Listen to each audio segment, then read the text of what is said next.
ایک ملک پر ایک بادشاہ حکومت کرتا تھا جو کہ بہت ہی رحم دل اور انصاف پسند تھا۔ وہ اپنی رعایا کے لوگوں میں انصاف کرتا اور ہمیشہ مشکل وقت میں ان کی مدد کرتا اور ان کے ساتھ کھڑا رہتا۔ کچھ دنوں بعد بادشاہ اپنے ملک کے شہروں اور گاؤں کا چکر لگاتا اور دیکھتا کہ کوئی شخص مشکل میں تو نہیں، اور اگر ایسا کچھ ہوتا تو وہ ان کی مدد کرتا اور ان کی مشکل کا حل نکال دیتا۔ بادشاہ سلامت کو شکار کھیلنے کا بہت شوق تھا، تو وہ یوں ہی ایک دن سخت گرمی میں شکار کے لیے نکل گئے۔ جنگل تک پہنچنے کے راستے میں ایک گاؤں بھی پڑتا تھا جہاں سے بادشاہ سلامت کو گزرنا پڑا۔ اس گاؤں سے گزرتے ہوئے اس کی نظر ایک کسان پر پڑی جو کہ اس سخت گرمی میں ایک کھیت میں کام کر رہا تھا۔ اسے ادھر ادھر کی کچھ خبر نہ تھی اور وہ مسلسل اپنا کام کیے جا رہا تھا۔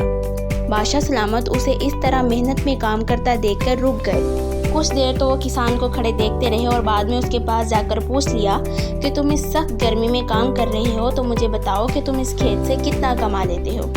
بادشاہ سلامت کے پوچھنے پر کسان نے جواب دیا کہ میں دن بھر محنت کے بعد اس کھیت سے 1 روپے کما لیتا ہوں۔ بادشاہ سلامت اس کے جواب سے بہت ہی حیران ہوئے اور پوچھا کہ تم اس 1 روپے میں کیسے گزارا کرتے ہو، جبکہ یہ پیسے تو تمہارا گھر چلانے کے لیے بہت کم ہیں۔ کسان نے جواب دیا کہ بادشاہ سلامت، ان میں سے 4 آنے میں خود پر خرچ کرتا ہوں، 4 آنے قرض اتار دیتا ہوں، 4 آنے قرض دیتا ہوں اور 4 آنے کنویں میں پھینک دیتا ہوں۔ بادشاہ سلامت کو کسان کی بات سمجھ نہ آئی اور اس سے پوچھ لیا کہ اس کا کیا مطلب ہے۔ کسان نے جواب دیا کہ 4 آنے خود پر خرچ کرنے کا مطلب کہ انہیں میں اپنی بیوی پر اور خود پر خرچ کرتا ہوں، 4 آنے قرض اتار دینے کا مطلب کہ میں انہیں اپنے والدین پر خرچ کرتا ہوں۔ بچپن میں مجھے پالنے پوسنے پر جو انہوں نے مصیبتیں اٹھائیں اور مجھ پر خرچ کیا، وہ میرے اوپر قرض ہے۔ وہ مکمل تو میں ادا نہیں کر سکتا، لیکن جتنا ہو سکتا ہے میں کوشش کرتا ہوں۔ اور 4 آنے قرض دینے کا مطلب انہیں میں اپنے بچوں پر خرچ کرتا ہوں، تاکہ جب میں بڑھاپے کی عمر کو پہنچوں تو وہ بھی میرے اوپر خرچ کر سکے۔ اور 4 آنے کنویں میں پھینک دینے کا مطلب کہ انہیں میں اللہ کی راہ میں خرچ کرتا ہوں، یعنی ان پیسوں سے میں زکوٰۃ اور خیرات ادا کرتا ہوں۔ بادشاہ سلامت کو کسان کا جواب بہت پسند آیا، کیونکہ وہ اس 1 روپے کا استعمال بہت ہی عقل مندی سے کر رہا تھا۔ بادشاہ سلامت نے اس کسان کی عقل مندی کو سراہا اور اس سے ایک وعدہ لیا، اور وہ وعدہ یہ تھا کہ تم یہ بات تب تک کسی کو نہیں بتاؤ گے جب تک تم میرا چہرہ 100 دفعہ نہیں دیکھ لو۔ کسان نے ایسا ہی کیا اور بادشاہ سلامت سے وعدہ کر لیا کہ وہ ایسا ہی کرے گا، اور بادشاہ سلامت واپس اپنے راستے کو لوٹے۔ واپس جاتے ہی بادشاہ سلامت میں دربار رکھا اور اپنے تمام وزیروں اور مشیروں کو اکٹھا کر لیا اور ان سے یہ سوال پوچھا کہ اگر تمہارے پاس 1 روپے ہو تو تم اس 1 روپے کا خرچ کیسے کرو۔ تمام لوگ وہاں پر جو موجود تھے وہ سوچ میں پڑ گئے، لیکن کسی کے پاس اس کا جواب نہیں تھا۔ وہاں موجود وزیر اور مشیروں میں ایک وزیر بہت ہی چالاک اور ہوشیار تھا، جس نے پتہ لگا لیا کہ بادشاہ سلامت کل ہی ایک گاؤں سے لوٹے ہیں اور وہاں یہ ایک کسان سے ملے تھے۔ وہ وزیر نے بھی وہاں جانے کا سوچ لیا۔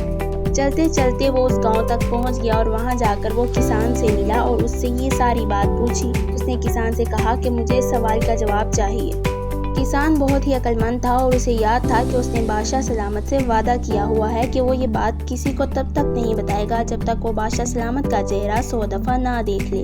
کسان نے کہا کہ ایک شرط پر میں تمہیں یہ بات بتاؤں گا، اگر تم مجھے اس کے بدلے میں 100 اشرفیاں دو گے۔ وزیر کو تو اس بات کا جواب چاہیے تھا، سو اس نے 100 اشرفیاں کسان کے حوالے کر دیں اور اس بات کا جواب لے کر چل دیا۔ کسان نے بھی اسے اس بات کا جواب دے دیا اور اس نے اس کا شکریہ ادا کیا اور وہاں سے واپس آ گیا۔ اگلے دن جب بادشاہ نے دربار رکھا تو ان سے اپنے سوال کا جواب پوچھا، لیکن وہاں پر موجود سارے لوگ چپ تھے کیونکہ کسی کو اس کا جواب نہیں معلوم تھا۔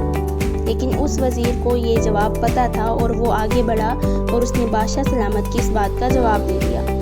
بادشاہ سلامت بہت حیران ہوئے اور اس سے پوچھا کہ تمہیں یہ جواب کس نے بتایا ہے۔ بادشاہ سلامت کے پوچھنے پر وزیر نے جواب دیا کہ فلاں گاؤں میں ایک کسان تھا جس نے مجھے اس کا جواب دیا۔ بادشاہ سلامت کو بہت ہی غصہ آیا اور انہوں نے فوراً اس کسان کو اپنے دربار میں بلایا۔ کچھ دیر بعد وہ کسان بادشاہ سلامت کے دربار میں پیش ہوا اور بادشاہ سلامت نے اس سے پوچھا کہ تم نے تو مجھ سے وعدہ کیا تھا کہ تم یہ بات تب تک کسی کو نہیں بتاؤ گے جب تک تم میرا چہرہ 100 دفعہ نہیں دیکھ لو، تو تم نے یہ بات وزیر کو کیوں بتائی؟ کسان نے جواب دیا کہ بادشاہ سلامت، میں نے آپ کا چہرہ 100 دفعہ دیکھنے کے بعد ہی وزیر کو یہ بات بتائی ہے۔ بادشاہ نے کہا لیکن پرسوں کے بعد تو میں تم سے اب مل رہا ہوں، تو بتاؤ تم نے میرا چہرہ 100 دفعہ کیسے دیکھ لیا؟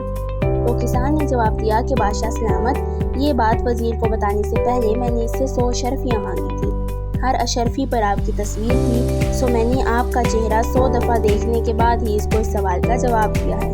بادشاہ سلامت ایک مرتبہ پھر اس کی عقل مندی سے بہت ہی متاثر ہوئے اور اس کسان کی دانائی کو داد دی، اسے ڈھیروں انعامات دیے، اسے اپنا وزیر منتخب کر لیا اور دربار میں سب سے اعلیٰ عہدے پر فائز کیا، کیونکہ وہ کسان بہت ہی عقل مند اور دانا تھا۔